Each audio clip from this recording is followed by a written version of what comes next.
English. It's a great pleasure to have with us Professor Vasiliki Pavlidou. Professor Pavlidou did her undergraduate studies at the University of Thessaloniki and then moved to the US, where she obtained her PhD in theoretical astrophysics from the University of Illinois at Urbana-Champaign in 2005.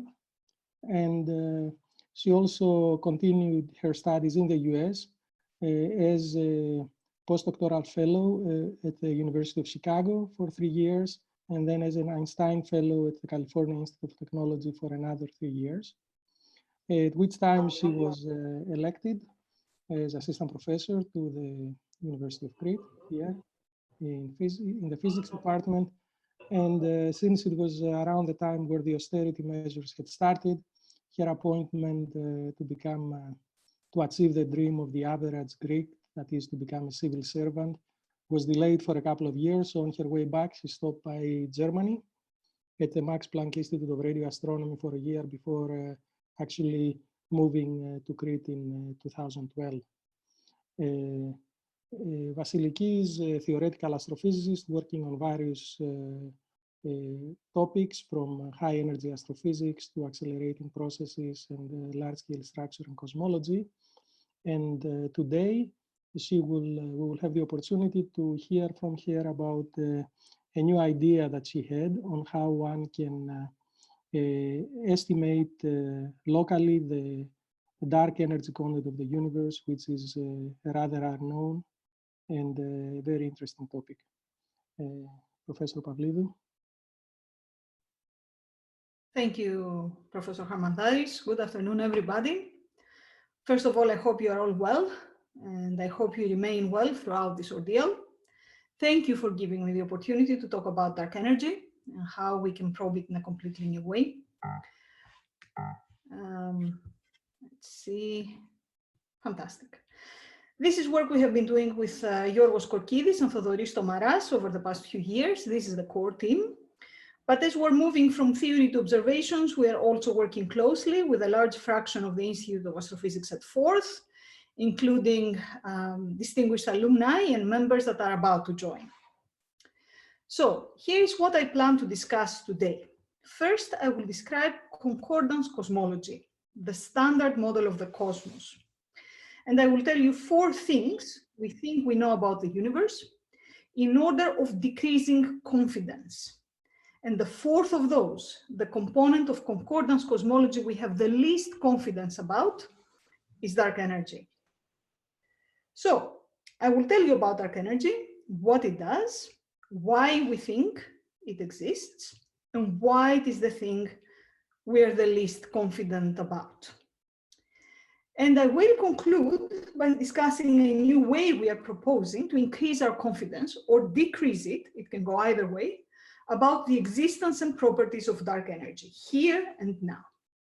And in order to do that, we have to understand and measure a very special place around large structures in the universe, the turnaround scale that separates structure from the expanding universe. So I will spend the last part of my talk talking about turnaround and why, when it comes to measuring and understanding dark energy, we believe it is a silver bullet. So let's start with concordance cosmology, the things we think we know about the universe. The first one, the thing we are most confident about, is that the universe is expanding. How do we know that? Well, what would an expanding universe look like? You have some galaxies in the universe, and some time goes by, the universe expands.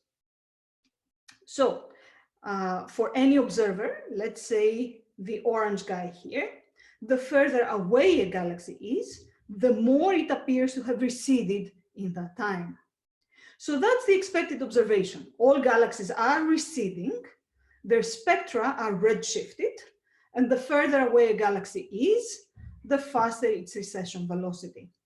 So Hubble goes out in 1929, measured distances and recession velocities for a bunch of galaxies, and lo and behold, he finds that the further away a galaxy is, the faster it recedes. And so in his honor, we affectionately call the recession of galaxies due to the expansion of the universe the Hubble flow.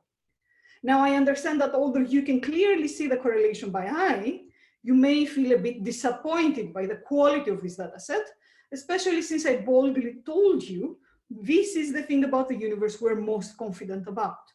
Well, a lot of time has passed since then, and we have done better, measured more galaxies' distances and velocities, and measured them better, and we measured them further out in distance. So here is a modern version of this plot.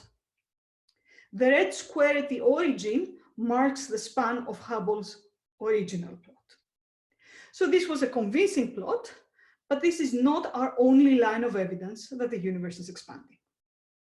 If you run time forward in an expanding universe, the universe keeps getting bigger, more rarefied, colder.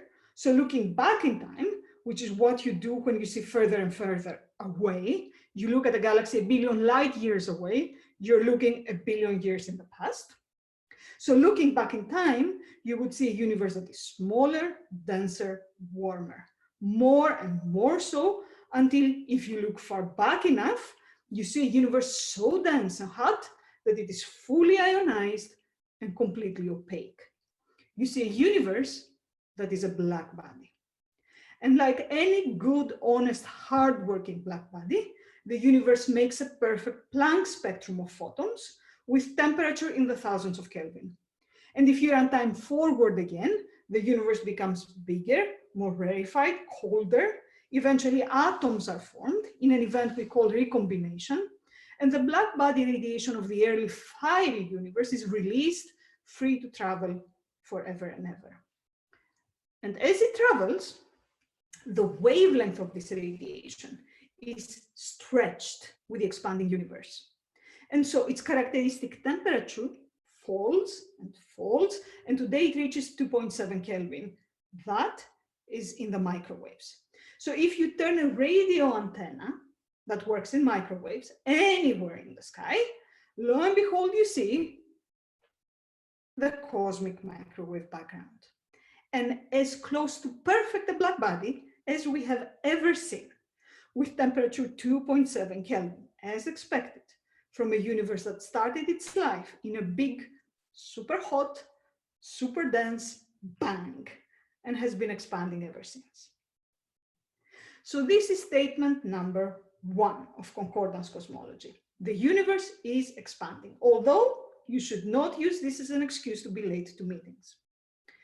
And I should note here that this is a model-independent statement. It doesn't matter, for example, if your theory of gravity is general relativity or something funkier. We have multiple independent and model-independent lines of reasoning that the universe is expanding. So this is the statement that we're most confident about. Statement number 2 is that the universe is flat, Euclidean. The Pythagorean theorem holds, and you can use it to calculate distances between galaxies. How do we know? Well, let's take another look at the cosmic microwave background.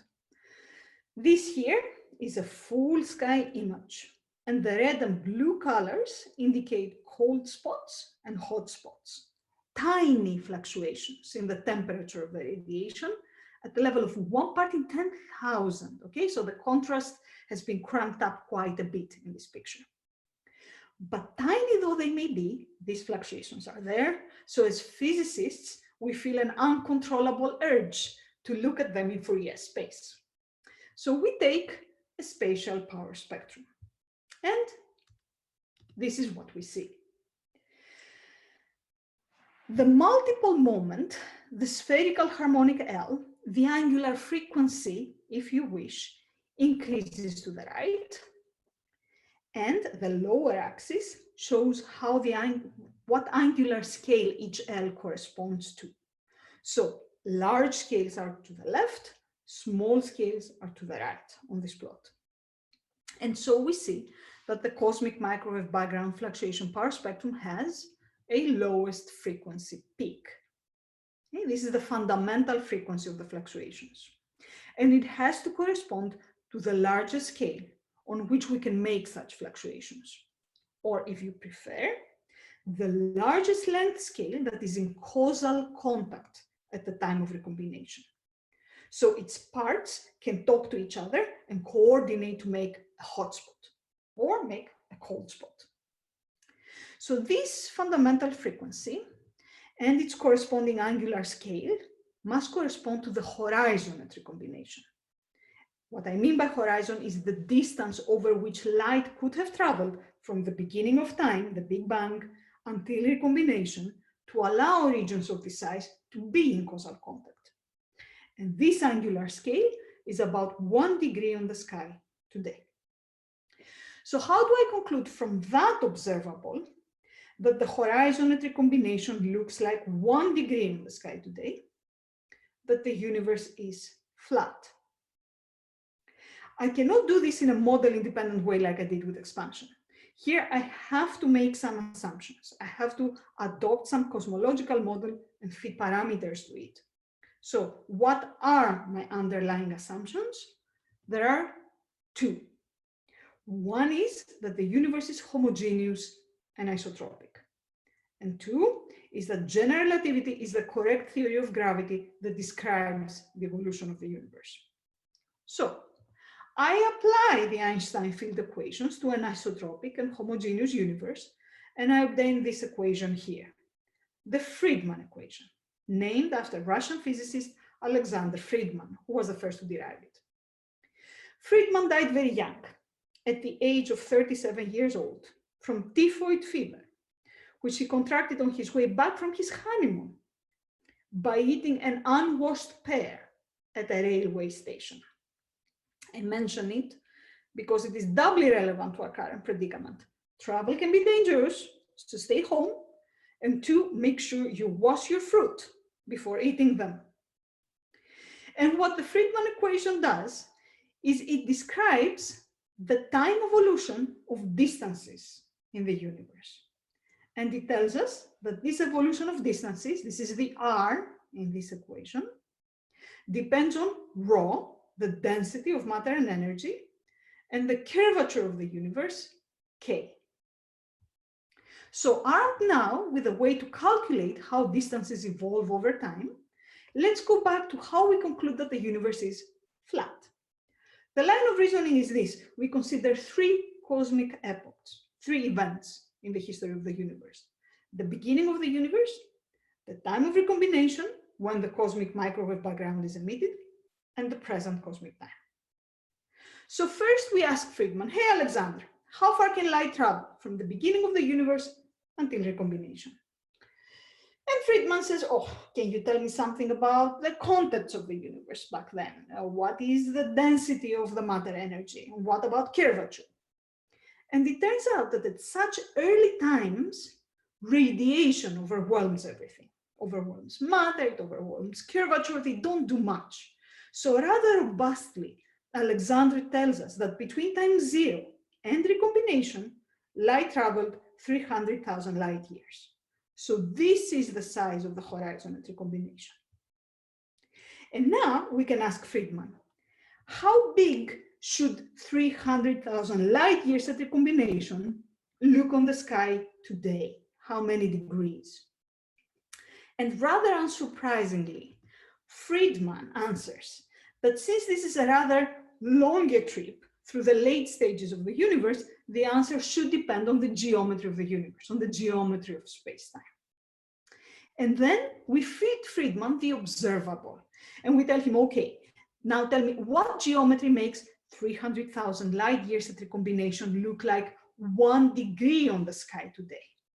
And Friedmann says flat, within 0.5%.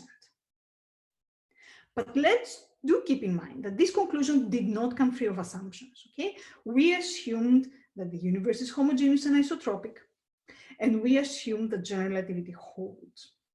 So if we want to test, say, a different theory of gravity as a model for cosmology, the conclusion that the universe is flat does not automatically transfer. The observable that the horizon at recombination looks like 1 degree on the sky today is model independent and still holds. But the physical size of the horizon at recombination And the calculation of how a ruler of given length at recombination looks on the sky today, these do not transfer. So neither does the conclusion that the universe is flat. We have to go back to the drawing board and rework this argument from scratch if we want something else than general relativity. But even with all these caveats, the conclusion within the context of general relativity that the universe is flat is pretty solid. So the Pythagorean theorem holds. So here is for you a cartoon of Pythagoras and Einstein fighting over the use of c squared. And now that I've made you comfortable with the fact that the universe is flat, let me proceed to the third statement in concordance cosmology, which is there is not enough matter in the universe to make it flat. That the amount of matter in the universe is connected with curvature, with geometry, should not surprise you. It is in the spirit that matter and energy tell space-time how to curve, which is what we were told in kindergarten that Einstein field equations say. That's what general relativity postulates.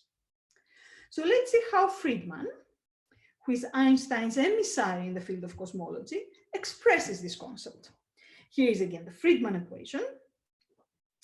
R dot is a velocity, say the recession velocity of a galaxy, and R is a distance. So R dot over R is nothing else but the slope of the Hubble diagram that we saw earlier, the one that tells us that the universe is expanding. So this term we can measure. Now this K over here is a constant that depends on the curvature of the universe. For a flat universe, which is what the cosmic microwave background wants, K is 0. So we measured this term here too. So you can see that there has to be a sweet spot for this density, rho, a value that we call the critical density that is just right, given the value that we measured for R dot over R, to make the universe flat. And so we can ask, is the density of matter that we observe in the universe equal to this critical density? Is the amount of matter that we see consistent with the fact that the universe looks flat? So we go to our telescopes and we observe the universe. We make a large survey of as many galaxies as we can. So here is, for example, a map of galaxies from the Sloan Digital Sky Survey, which observed about 1/3 of the sky. And we measure the density of matter, not from the light it emits, but from the gravity it exerts on its surroundings.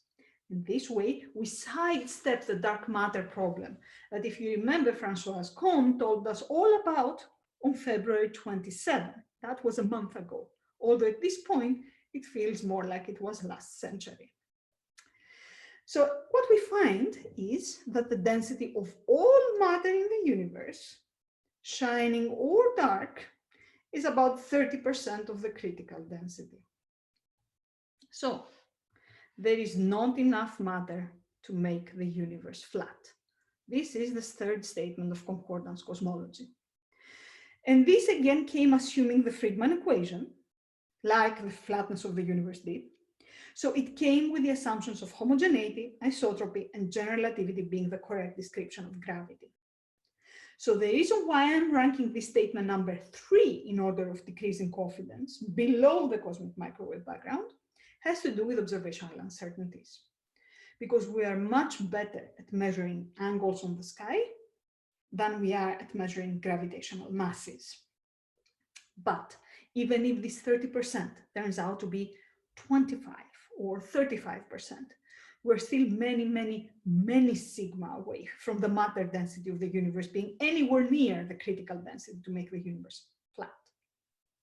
So if the universe is flat and matter is not making the universe flat, there must be something else contributing to the total mass energy budget to make the total density make it up to the critical density. And that something must not behave gravitationally like matter, because if it did, our gravitational density census would have caught it. And this always reminds me of that cartoon of physicists after discovering antimatter and dark matter, also discovering doesn't matter. that has no impact on the universe whatsoever. But doesn't matter, won't cut it for us. We want something that matters, that affects the geometry of the universe, and that does not behave gravitationally like matter. Happily, something like that indeed appears to exist, which brings me to the fourth and least confident statement of concordance cosmology: the expansion of the universe is accelerating. If this strikes you as peculiar, it should. If you set the universe expanding at the Big Bang and you let it to its own devices and the effect of matter, the expansion will decelerate because matter attracts matter. It will not go faster. If you throw a rock upwards, it will come back down again. And if it doesn't, it's not a rock, it's a rocket. And because assuming each galaxy has a cosmic rocket attached to it pointing away from us is not what we call a good, solid Copernican cosmological model, the alternative is to assume there is something out there, something that acts in the opposite way than gravity. So in order for the expansion of the universe to accelerate, we need anti-gravity, a substance that we call dark energy that acts anti-gravitationally. And there are two possible reactions you may have to this statement. The first is to be scandalized. Okay, that is the most preposterous thing ever. We don't know of any such thing, any field that does this. And the second possibility is to be completely unimpressed. Yes, anti-gravity, sure, we don't see it in our everyday life, but we also don't meet black holes in our everyday life, but that doesn't mean they're not out there. And also the universe is expanding, isn't it? Something must have accelerated in the super long ago to begin with. So such things must be possible. And we already said we're looking for something that does not behave gravitationally like matter, so yada, yada, okay. But before you commit to your preferred reaction, let me remind you that we made it thus far under the assumptions of isotropy, homogeneity, and general relativity being the correct theory of gravity. So before going off on a tangent to talk about anti-gravity, we should perhaps ask Einstein whether anti-gravity is something that general relativity can tolerate. Now, if you're a student that has never taken any general relativity, please feel free to ignore most of what I will say in the next couple of minutes. I promise I will snap out of it very quickly. So it's 1915, and if you're Einstein trying to express mathematically this idea that matter and energy tell space-time how to curve, there is not much freedom in what equations to write down. You want the source of curvature to be matter and energy. So this is expressed by the stress energy tensor, which is an order 2 tensor and which is divergenceless, so that good things happen, such as conservation of energy and momentum. And you want this to speak to curvature. So you start with a Riemann tensor, which is an order 4 tensor that knows all things curvature. You contract it once to make it order 2. There is a single non-trivial answer you can get to this, which is the Ricci tensor, which, however, is not divergenceless.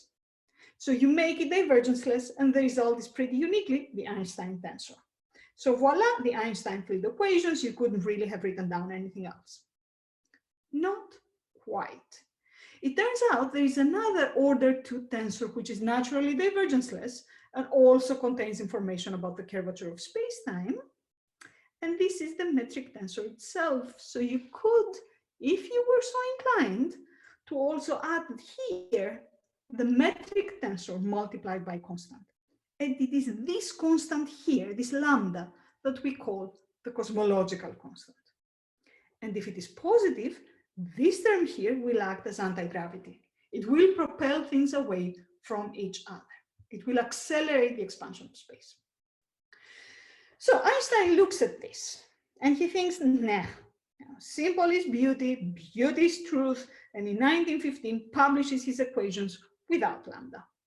A couple of years later, he realizes that his field equations imply that the universe should be either expanding or contracting.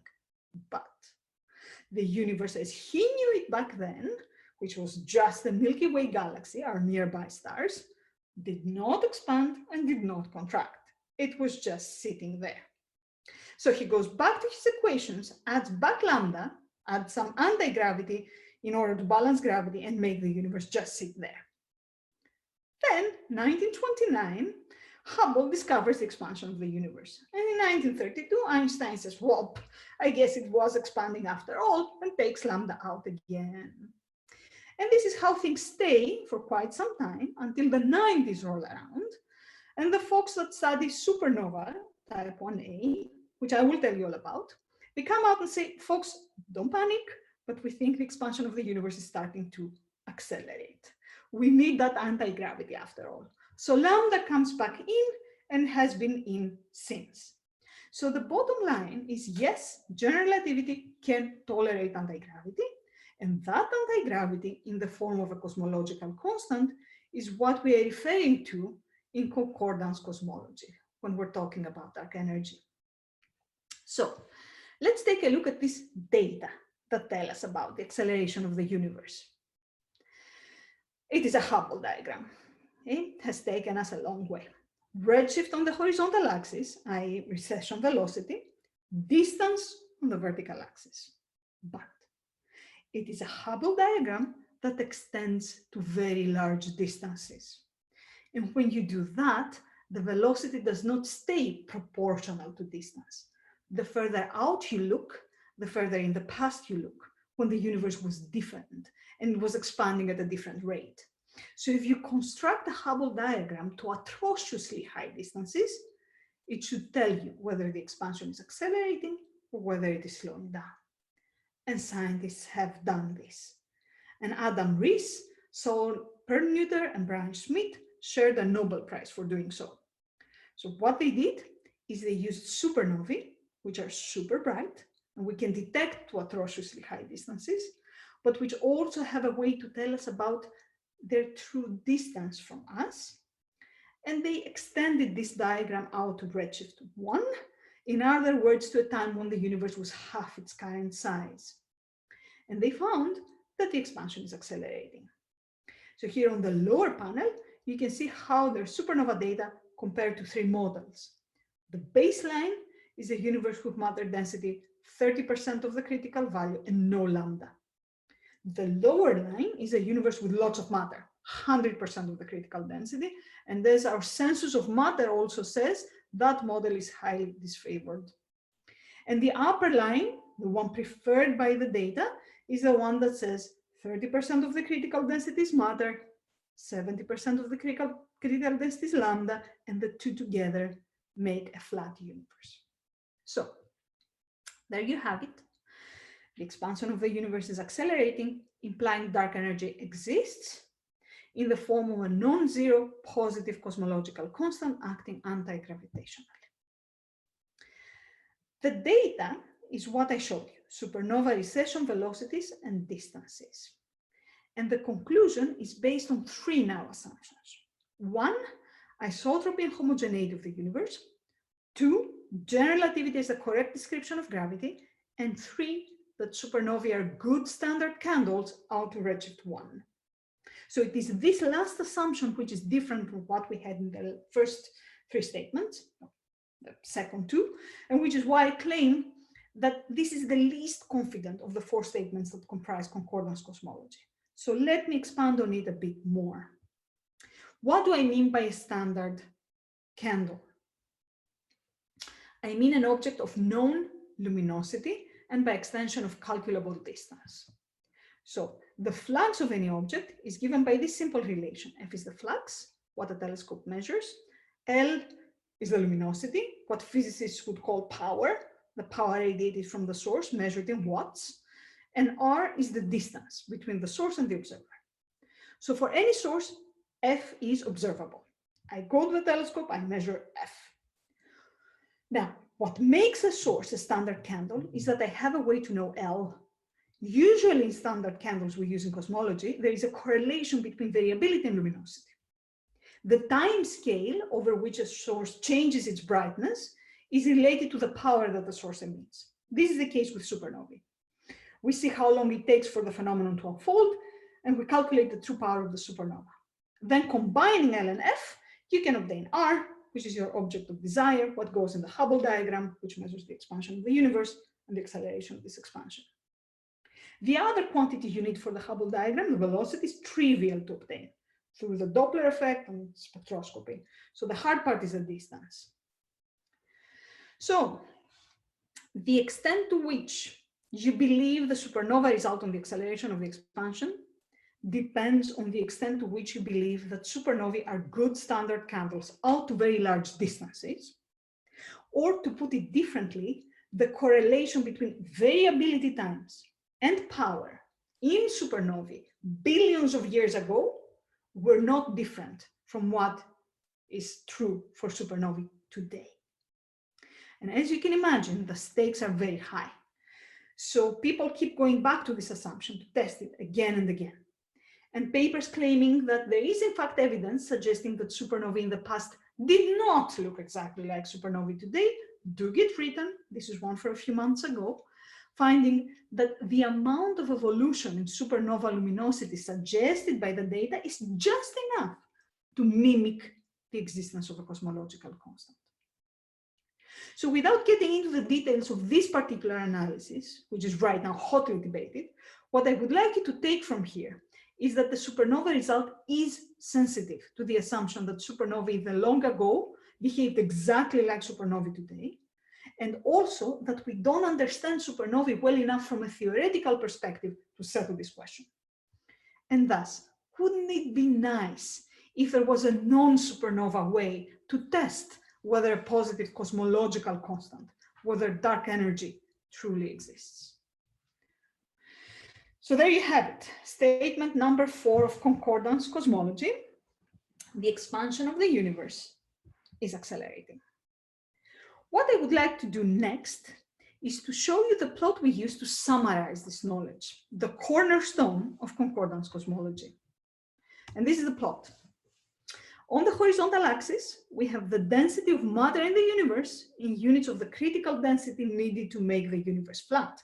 So 1 means matter enough to make the universe flat by itself. 0 means an empty universe, doesn't have any matter at all in it. On the vertical axis, we have the density corresponding to the value of the cosmological constant, again in units of the critical density.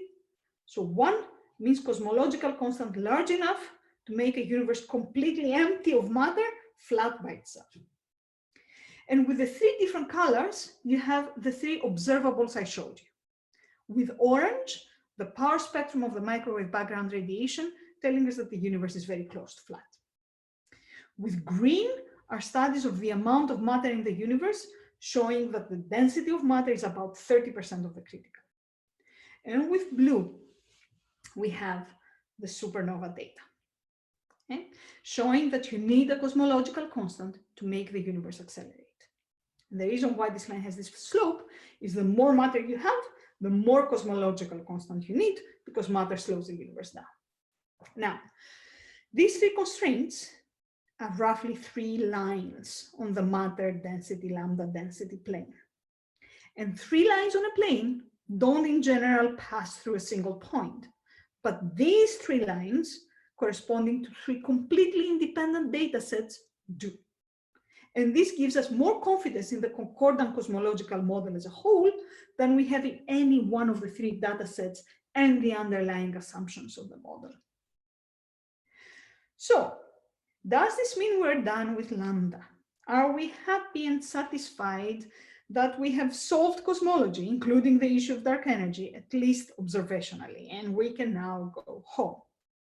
Well, not so fast. There are still some issues. First one is that all the probes of lambda described are indirect. All, even supernovae, measure the relative abundance of matter density and lambda density. So to put it simply, there is no observable that makes a horizontal constraint on this plot. The second one is that the probes we have are dirty. They involve uncertain astrophysics. The supernova result depends on our understanding of supernova, and our understanding of supernova is poor. Some say the supernova constraint should be taken not just with a grain of salt, but possibly with the entire salt shaker. And if we take away the supernova constraint, the argument I just made about 3 lines passing through a single point also goes away. So wouldn't it be nice if we also had a probe that does not rely on uncertain supernova physics? The third issue is that all of our probes are global. They depend on mapping the expansion of the universe as a whole, on mapping the geometry of the universe as a whole. We don't have a probe that says, here, on this point, between these two galaxies, there is anti-gravity. And wouldn't it be nice if we did? And as a result, we have the fourth problem, that the evolution of dark energy is still unknown.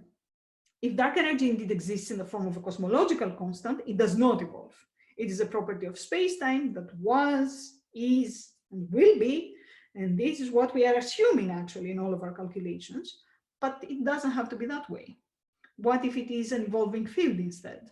How do we probe this? So wouldn't it be nice to have a local probe measuring dark energy today, so that we can then compare to what dark energy appears to be doing globally throughout the history of the universe, and deduce whether there is evolution or not?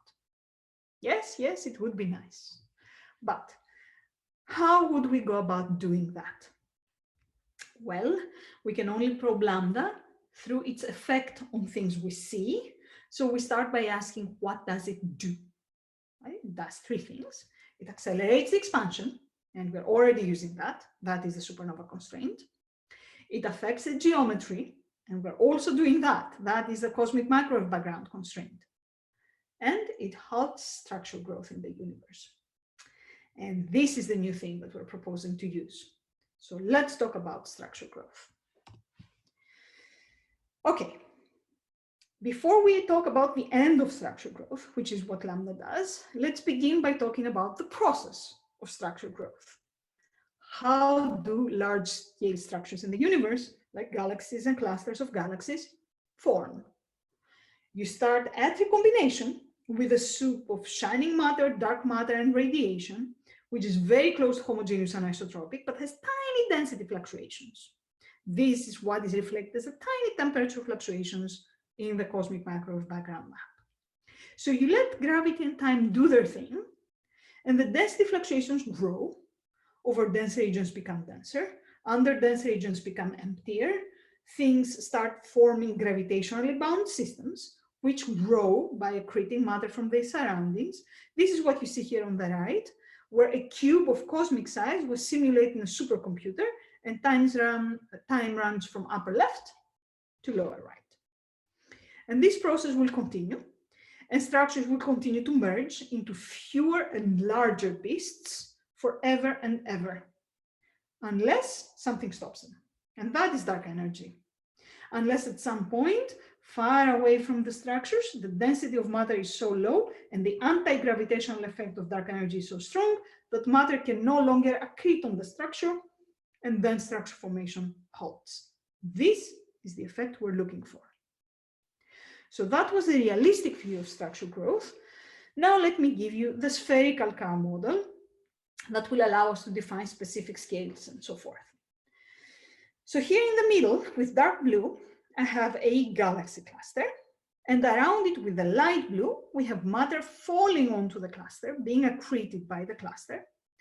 And far away from the cluster, with the red arrows, we have the expansion of the universe. And here in between, we have a transition from matter going outwards with the expanding universe with the Hubble flow, and matter falling inwards towards the cluster. And that shell of zero velocity, that transition region, is what we call the turnaround scale. And there are two magical things that are true about the turnaround scale around galaxy clusters. And the first one is that the average density within the turnaround scale, the average density of all bluish parts in this cartoon, is universal for any snapshot in time. All clusters, say today, have the same average density within the turnaround scale. Whether it's a small baby cluster or a giant supercluster, whether it is here or very far away, today all clusters have the same turnaround density. Now, this is not some abstract theoretical statement. We have tested this in non-spherical chaos simulations of the evolution of the universe.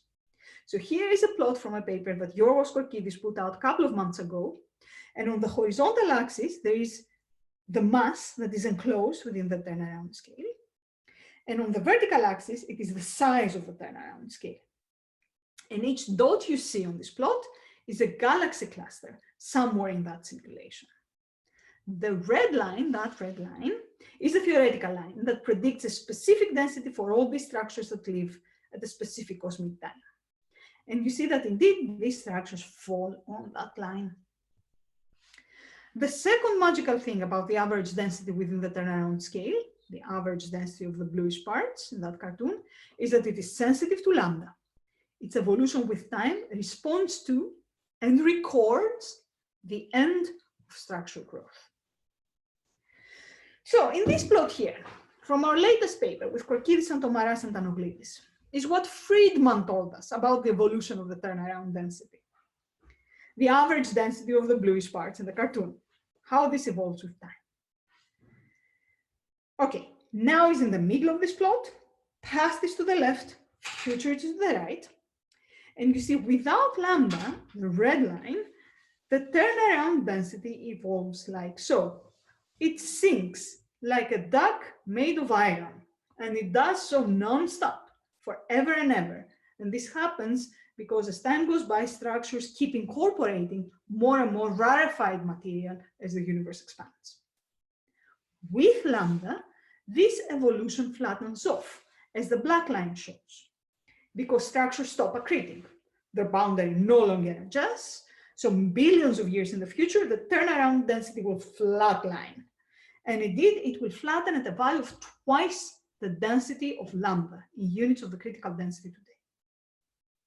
So the easiest way to measure lambda is just take it easy for the next 15 billion years, then look into the sky, find the galaxy cluster, measure its average density within the turnaround scale, and divide by 2. Now, compelling and straightforward though this proposal might be, funding agencies tend not to support projects with a time span of 15 billion years. So we have to think of an alternative. So what can we do? We cannot wait and we cannot look into the future, but we can certainly look into the past. Remember, the further away we look, the deeper into the past we peek. So how does the turnaround density of times past compare to the current one? Here's a plot of that. And now on the horizontal axis, we have redshift, recession velocity. So the larger this is, the further away a structure lies, and the further in the past it is. Now is at the left, past is to the right. And on the vertical axis, we have again the turnaround density. So if there is no lambda, as we look back in time, the turnaround density rises like a hot air balloon. That's the red line. While with lambda, it grows more modestly, the black line. Why? Because in the scenario where lambda exists, we have already entered the flattening part. Lambda has started doing something. And the difference between lambda and no lambda is stark, and it becomes so very quickly.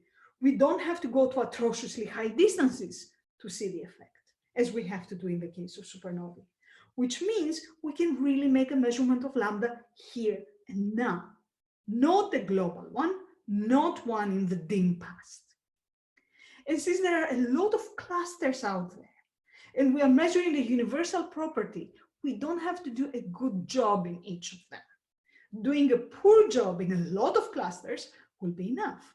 So the magenta box here shows you how well we can do with just 100 clusters, poorly measured, each one measured and no better accuracy than what has been achieved already in nearby clusters.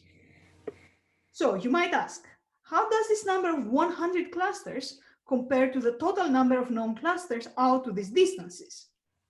Well, we have mapped about 1/3 of the sky out of these distances, and we already know 40,000 clusters, and we need 100 for the measurement I'm showing here. So imagine the quality cuts I'm allowed to impose doing these observations. I can choose the clusters that look the prettiest, the most relaxed, the most isolated, the ones from the best families with the largest number of olive trees, and clusters are good, friendly targets. Unlike supernovae, which are transient events, and you have to be looking at the right place at the right time to catch them, clusters are just sitting there, waiting to be measured. Not to mention that we have tons of data on them already. clusters are a workhorse of cosmology anyhow. It is not like we are proposing something that has never been attempted before when we say we should be measuring clusters. We just need to measure them on a different, much more informative scale. Turnaround, where clusters detach from the expansion of the universe, where clusters detach from the Hubble flow. Okay, so say that you're sold, and we go out and measure clusters, their masses and their sizes on their turnaround scale. What will this add to concordance cosmology? What will the shape of this new constraint be on this plot? It turns out that the constraint will be the longed after horizontal line. The turnaround density provides a constraint to lambda alone. This is what it will look like if we measure a good few thousands of available clusters and if concordance cosmology indeed holds. Or, you know, for even more fun, we might find something like this. Collapsing the foundation of concordance cosmology and sending everybody back to the drawing board. We don't know what we'll find, we'll have to look. So I will conclude here, leaving you with my sales pitch for turnaround density as a cosmological observable, and take your questions. Thank you. Thank you very much, Vaso. Maybe we can ask anyone who is interested to just ask a question. Just unmute your microphone and go ahead. If we have many people who are eager to ask questions, we will just have to wait. Is there someone? I have a question, Ilias Kiritsis. Okay, Ilya. In fact, I have two questions, but I'll ask one, and then if there are no more other questions, maybe I'll ask the second one. Somehow this went a bit fast for me, so that's why I'm asking this question. What will you measure in order to find the turnaround density or the turnaround radius or anything equivalent? Okay, so I can answer this question at several levels of detail. So the observable is density out to the turnaround scale. So first you have to identify around the collapsed structure where the turnaround scale is. And this is a kinematics measurement. So you have to be measuring velocities of recession around that structure. That's what you want to do. So find where the boundary between the structure and the Hubble flow begins. Okay, so you do a coordinate system translation to the center of the cluster, and then compared to that, you calculate expansion velocities compared to the center of the cluster, and where that starts, expanding away from the cluster, that's your scale. And then the second part is you need to measure the mass in there. So out to that distance, you want to do a census of the masses of all things that live in it, galaxies and gas and whatever dark matter halo it is. So it's what we would call a multidisciplinary attempt. You need to know several things about the physics of clusters, but these are the main things that you would need to measure. And in fact, now I understand a little bit better. So the region where you're measuring is probably the murkiest region from a cosmological point of view, because it's precisely in between cosmology at large distances and the usual expansion and local dynamics. Exactly. So how well do you think one can do today in measuring these things? And of course, local velocities, of course, can show different patterns. How well you can do in terms of errors, local errors, if you wish, in your measurement in order to get to the diagrams you're showing? Yes. So you're completely dominated by the error in determining the scale, because your observable is a density, mass over r cubed, and that r cubed, whatever error you make in determining the turnaround scale, you pick up a factor of 3 on top of that error. So you're completely dominated by how well you can do in determining that turnaround scale, measuring it. In the few nearby clusters where this has been attempted, they have claimed an error of 15%. So that would translate to 45% in the density. So all the calculations that I have showed you assume that we can do no better than measure the turnaround density with 50% error in each individual cluster. So that's what I mean by saying we do a poor job in each cluster. We just do a poor job on lots of them, and it's a universal quantity. So by averaging, the error drops. Now, I have to add that nobody has tried to do this seriously for cosmological purposes yet. So Yorgos Korkidis is working nonstop with mock observations and simulations to find clever ways to basically minimize these errors before we go to the telescope and try to apply this. So there is lots of room for improvement, other than just doing what has been traditionally done for many, many clusters. Thank you. Okay, maybe someone else? You may raise your hand if you want to. I don't know exactly how Elias raised his hand, but is there a question? Nico, you can unmute yourself, I think.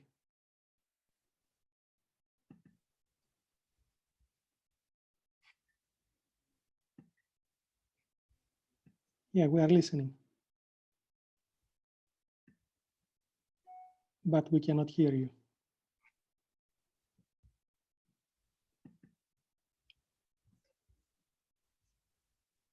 Nico? Maybe up until Nico's answer, Grigoris. Go ahead, Grigori. Hello. Thanks, Vaso, for the talk. I just have a question with respect to the geometry. I mean, this turnaround radius, does it depend on the geometry of the structure that you're going to measure? Or is it a single value? Fantastic question. Yes, that's one thing that concerned us a lot. And this is why Yorgos Korkidis looked at the simulations with such great detail.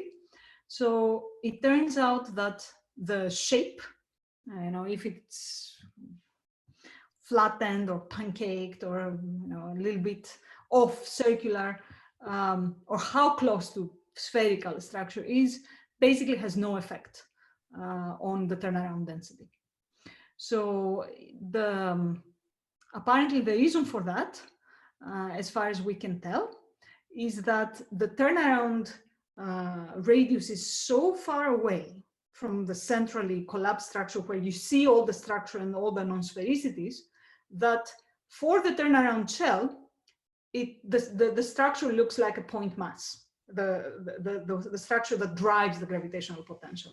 So it looks like a central potential. It looks like a point mass, and the velocities are much more spherically distributed, much more homogeneous around the structure than the density, for example, is. So all this, if you have in mind, a structure that looks like an octopus with tentacles in cosmological simulations, in velocity, they don't look like that.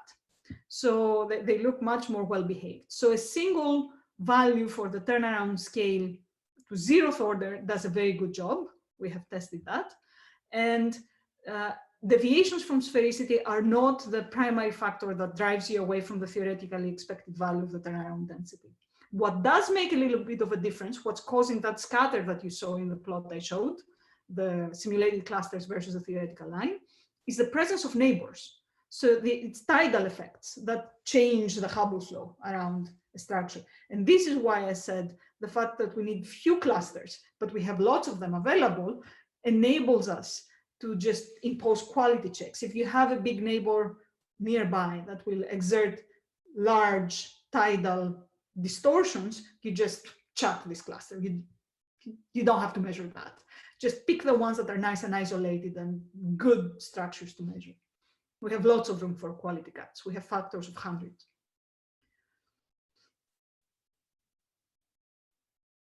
Okay, thank you very much. Maybe someone else?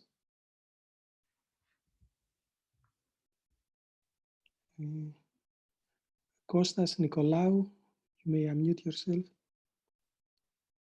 Can you hear me? Yes. Okay, thank you.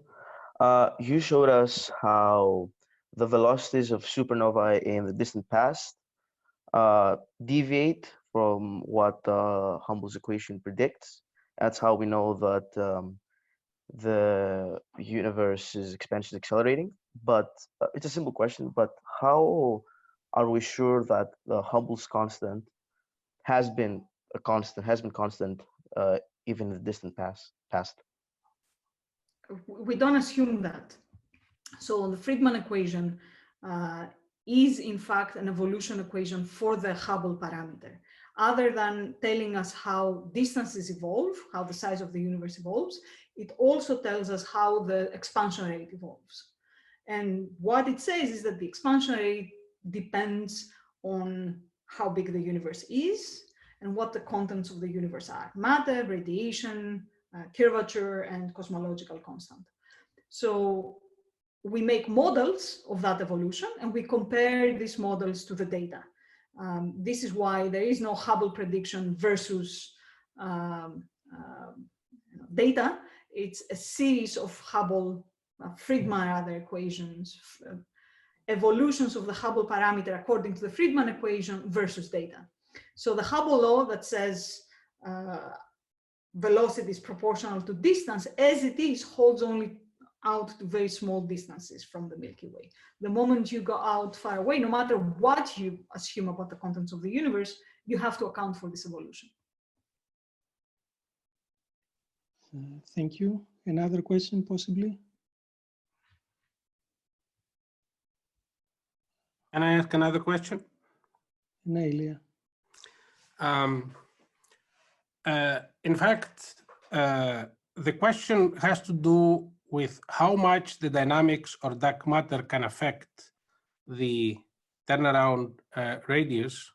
There is a lot of debate these days that dark matter may have its own dynamics, and this affects certainly how we go from gravitational perturbations to the formation of structure. So does it matter what is the particular dynamics which is extra, let's say, from gravitational interaction for what you define? So I'm guessing you're referring, for example, to dark matter self-interactions and things like that. Precisely, yes. And these have a very strong and significant and desired effect in very small scales. This is where the current cold dark matter problem shows problems. In large scales, and the largest scale of galaxy clusters, it will do nothing. And in fact, we want them to do nothing on these large scales because cold dark matter does fairly well in describing cluster properties at these very large scales. But so, do we know that they do nothing at these scales, or we want them to do nothing at these scales? If they do too much on these, so let me put it like that, all viable self-interacting dark matter models do nothing on large scales. Okay. So the self-interactions are too limited in small distances. Otherwise, we would have noticed. We would have noticed from the dynamics of dark matter in scales where we can observe it really, really, really well. Okay, thank you. Okay, may I ask a question which was in some of your introductory slides, and I possibly missed the argument. You argued about the flatness, saying that, and correct me if I'm wrong, that you start with a black body and the fact that we are dominated by radiation. We go all the way to recombination, and in order to solve that, the only viable solution is one with the flat curvature. Is this correct? No. So there are two steps in this argument. So the black body that goes from Big Bang to recombination, that part is only to calculate the size of the horizon at recombination, to get a physical scale that corresponds to that first peak, right, in the power spectrum. And that is a very robust calculation because that early radiation is completely dominant, and you know how much radiation you expect, basically photons, which you measure from the CMB, and neutrinos, and you know how many neutrino species we have now. So that's it. So it's going to be 300,000 light years, the size of horizon at recombination. Now, the flatness comes from evolving that standard ruler, so 300,000 light years at recombination, all the way to today to see how big this appears on the sky and get 1 degree, which is the CMB observable. So that is where the flatness comes in. This is what really demands the universe to be flat, because how you, how lengths appear on the sky, how standard rulers evolve, are very sensitive to the total geometry, basically. Yeah. It's the I think dominant. Yeah, thank you. Just to the advantage of actually seeing things online is that you can open a PDF of a book. And I saw, for example, that recombination, omega radiation is something like 0.2, 0.3 of the total. Is this probably wrong, or do you think it's correct? Well, it's the bulk of this calculation is before that. Okay, okay. Yeah, that's good. Thank you. Recombination, to put it differently, recombination is very close to matter radiation equality. So it makes Right. sense that's around there. Okay. Now, I don't know if there are no more questions, and I don't see any other hands being raised. I would like to all of us to thank Professor Pavlidou once more for giving us this very interesting talk. And I'm very happy actually that we have 82 participants that stayed all the way till the end. So convenience, not having to go up to the 3rd floor. Thank you very much, everybody. Bye, everybody. Stay healthy. Thank you, Vaso. Bye.